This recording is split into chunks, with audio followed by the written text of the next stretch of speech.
So how are you liking your job so far? Bago pasok ko sa office namin, sabi ko, how are you liking your job so far?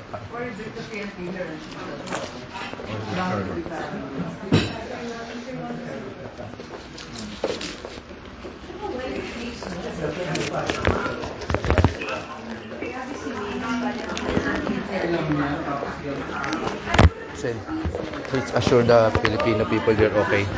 Okay po, okay lang po kami rito. Pagdasal nyo na po kami. Pagdasal nyo na po kami. Importante rito ay mapanatili natin ang kapayapaan sa ating bayan. Makabalik na po sa normal ang pamumuhay ng bawat Pilipino. Dito lang kami nagtatrabaho. Medyo antayin lang natin yung updates mula sa OSAA. Kung ano talagang totoong nangyari.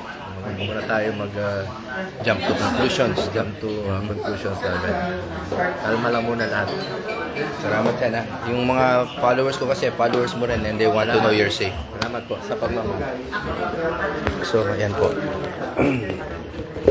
Bihira lang naman po ako nasa Senado at nangyari pa itong putukan. Most of the senators are here in the office of Senator Alan. Nagbukas na kami ng ilaw dahil parang the threat has been extinguished for now. Pero kanina po nagko-focus po yung majority. Nandito rin po si Secretary Remulla ito.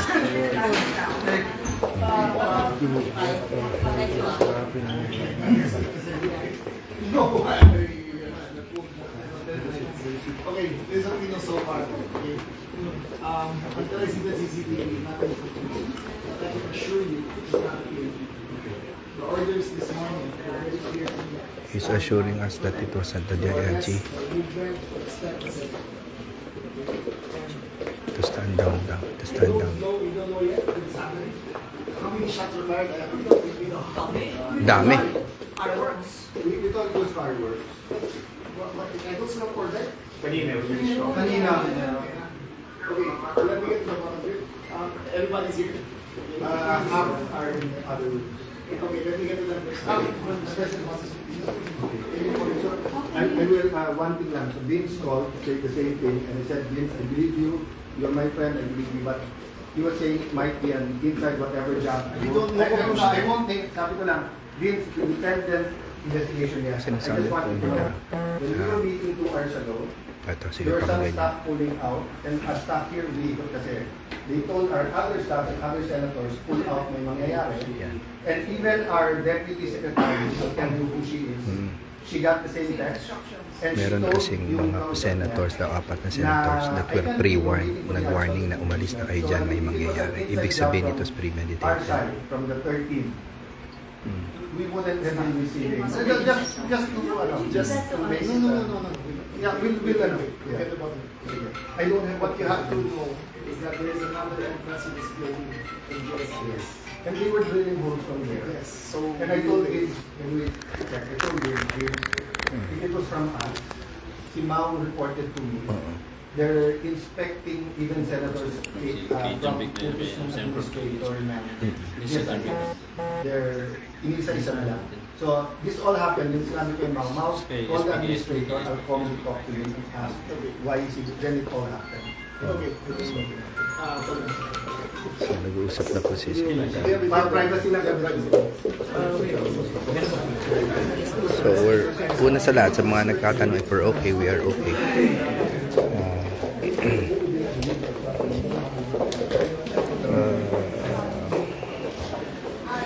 So yun, they were reporting to John Vic because si John Vic tinawagan nila directly to assure to seek assurance and to be protected. In-assure tayo ni Sec. John Vic that it was never the DILG. In fact, totoo naman from the very beginning, yung mga pulis ang mga nag-protect sa amin. Pero kinandado kami sa mga kwarto, tapos hindi kami makalabas. Una namin hinanap si Bato, kahihiwa-hiwalay lang namin ni Bato kasi kaming lawyer ni Bato, umalis na kami sandali kasi parang magpapahinga yata muna si Bato noon, may kakausapin. We were discussing the reliefs na legal remedies na i-avail namin. Tapos bigla na lang, nung pagdating namin dito, while we were discussing some legal matters, biglang may nagpuputukan. Nakala namin mga paputok. Ang dami, kala mo talaga paputok. Yung tipong parang labintador ang dating, no? And then, biglang na lang na lumabas na sa balita. Doon lang namin nakita dahil nakita namin sa TV na meron na palang putukan sa labas. So we were looking at the news and then we saw that may commotion na sa labas. So ang balita for now ay malabo pa kung sino una nagputok, kung NBI nga ba. But si Senator Loren tsaka si Senator Pia, teka lang, kami nag-aaway yata. Ayun na nga.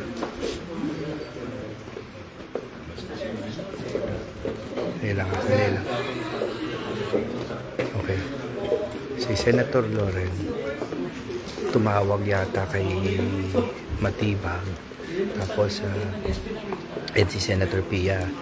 And then publicly naman sinabi niya doon sa live ni Alan, nagalit siya dun sa sinagot sa kanya ni Matibag. So, but of course, Director Matibag was also denying sila yung nagpaputok. So, wala pang confirmed reports kung kanina nang galing nagpaputok. Sa mga nag-aalala po, I think we're safe for now. Pero hindi kami makakalabas.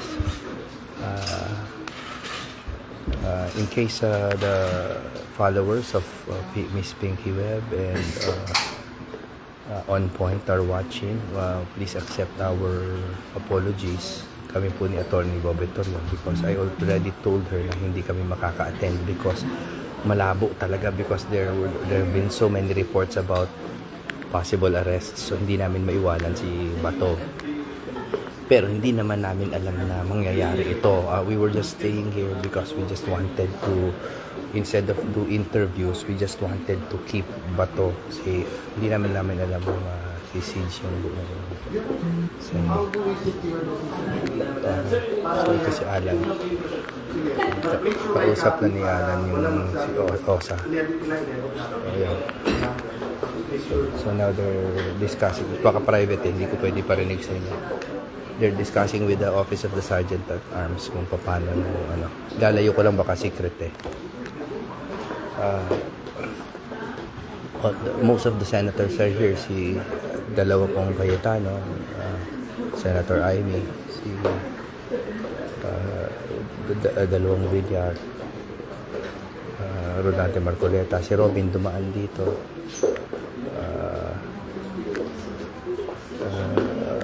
daming senador dito, like more than half of them are here. Kasi nga yung majority, si Jinggoy was here. So ang nakakapagtaka kung bakit may tumawag po dun sa mga senador. Ay.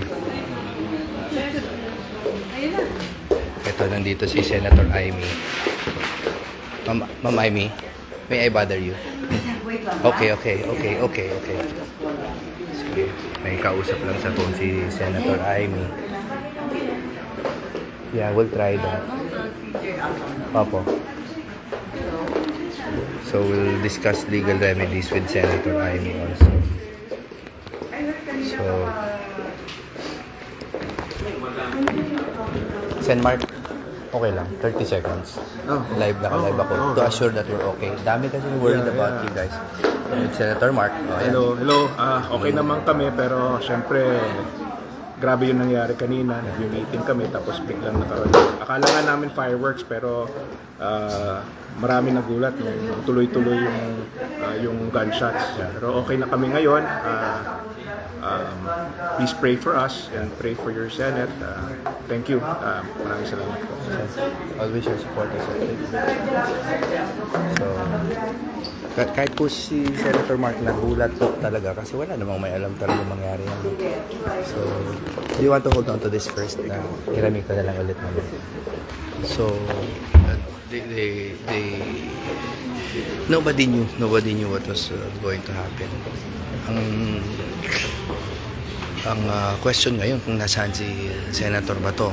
Although we have reports that he has been secured by Senator Robin, his loyal friend. Alam namin safe man. Si Senator Joel nandito din pala. So alam naman namin na safe daw si Senator Bato, pero as his lawyer, gusto ko siyang mabistahan, gusto ko makita if he is safe. Nakailang Come Holy Spirit ako na pagdasal kanina. Come Holy Spirit, fill the hearts of your faith and enkindle them the fire of your love. Send forth your spirit, they shall be created. Ma'am, Senator, thank you. People are worried about you. Bakit thank you? Dinamay-damay namin kayo dito. Nga, Yung mga senador Hindi pa na maganda makikain dito. Oo, hindi pa na makikain dito. Makikichika ka lang, makikichismis lang. Andito kami, nagkakaukus ng mahinahon at inaantay yung articles of the impeachment kasi hindi tulay ng sinasabi ng iba na iniiwasan namin o upuan namin o talagang pagtatakpan namin. Gustong-gusto nga namin matanggap na at masimulan na yung trial na yan. Eto nga, nag-iintay kami, biglang puputukan sa labas. Parang fireworks. Sabi nga ni Joel Villanueva, yung senador ng taga Bukawi, wala yan, fireworks lang yan. Sabi ko, hindi, iba yung tunog. Bandang huli, medyo may amoy na, tsaka masyado nang malapit, kumakalampag na dito. Kami, nagsisiksikan sa kwarto ni SP. Abay, ano ba ito? Hinostage na itong mga senador. Ibang usapan na to. So, eto nga, nais namin alamin kung sino ba talaga nag-order sa NBI daw. May sabi naman na may Marines daw na kasapi. Abay, hindi na namin alam. Ang alam lang namin, the Senate is under siege. Please protect your Senate of the Republic. Protect us. Protect the Senate. And At protect pati na rin yung mga members. nakikain at nakichika. Oo, kawawa naman ako. Ano ba? Nakikain lang ako. Minsan ka lang Senator dadaan dito, madadamay ka pa sa Next time doon lang ulit kay Jinggoy ako makikikain. Tama, at huwag kayo lalapit-lapit dito sa may bintana dahil yung putukan, nakikita yung ilaw sa bintana, kaya inaanyayahan ko kayo. Naka-bulletproof na nga ako, praning na yung mga security ko. Sanay po kami sa ganito, ngunit hindi dapat nangyayari sa ating Senado. Stay safe, ma'am, Senator. So yun, kita nyo naman, lahat ng mga naratibo, pare-pareho. So, may mga kumakalat kasi sa media na parang si Alan Cayetano daw was jumping to conclusions. He was not jumping to conclusions. Totoo naman nagputukan, I was here. Tapos totoo din po na yung reports, hindi namin sure. Pero totoo yung reports na NBI daw, hindi namin alam. Pero yun yung reports. So, hindi naman unfair for us to, or for Senator Alan to say that. That's not unfair, di ba? Oo. So, ayan.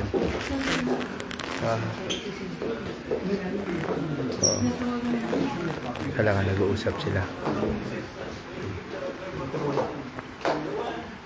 Ayan. Nag-uusap sila with John Vic. It's a closed door meeting inside. Actually, pwede naman ako pumasok doon, pero mas gusto ko mag-report na lang sa inyo.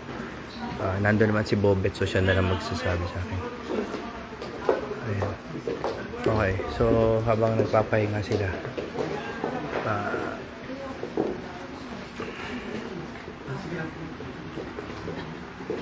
okay, so what is at stake here is the independence of the Senate and the physical safety of the senators. No? So, hindi namin talaga alam pa rin exactly what is happening.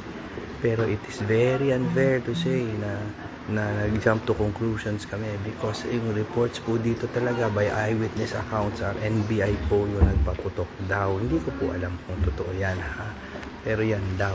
So our concern now as the lawyers of Bato is to secure him. We are looking for him, pero I think they are keeping his whereabouts confidential for the safety of everyone na lang. Speaker Alan has announced that hindi siya lalabas without Bato. No, hindi naman nag-commit ang lahat ng senators dyan, although I think most of them are willing to say the same thing. Pero sinabi po ni Senator Alan that he will not leave the Senate without Senator Bato. Kasi nga, in light of the recent legal developments, wala naman pong dahilan upang madaliin ang aresto ni Bato.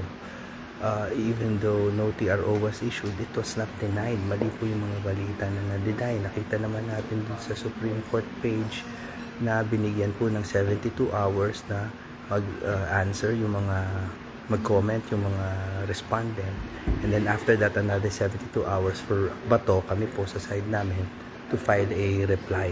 So hindi pa po tapos yung usapan legally, pero ibig sabihin wala pong pagmamadali na kailangan maganap. Okay, walang pagmamadali na kailangan maganap sa kanyang pag-aresto. So I don't understand all these rumors, no, na parang biglang sasabihin nila na deny daw yung TRO. Sabi ko, kami hindi pa namin alam eh. Kayo alam nyo na. So dahil wala namang denial of the TRO, although obviously his life is truly in danger from perhaps an unlawful arrest, no? So we don't know what we're going to do. But at least legally we know what to do, but physically mas umaasa pa kami kay Senator Robin kasi alam niya yung mga ganitong sitwasyon, and he has studied yung paano makalabas, no? So yun lang po, I just wanted to update you. Magbi-meeting yata yung mga lawyers sa loob. We are safe para daw sa amin, sa mga pamilya ko. We're safe, we are safe. Nililinaw ko lang po sa lahat ng nanonood, please remember itong sinasabi ko. Wala po akong sinasabi dito na allegations, puro reports lang yan, reports lang ng on the ground dito. Hindi ko sigurado kung NBI yan, CIDG, police, o some rogue citizen. Hindi ko po alam yan. Ang sinasabi ko sa inyo ay ang mga reports on the ground, yung mga sabi-sabi ng mga tao. So lahat po yan ay di umano, mga alleged statements only. Okay? We are only speaking up because we are threatened, we feel threatened, we are in lockdown, and we don't know what's happening. Kaya nag-live ako, malay nyo, hindi nyo na ako makita ulit, di ba? So that's the only reason why nag-live po ako.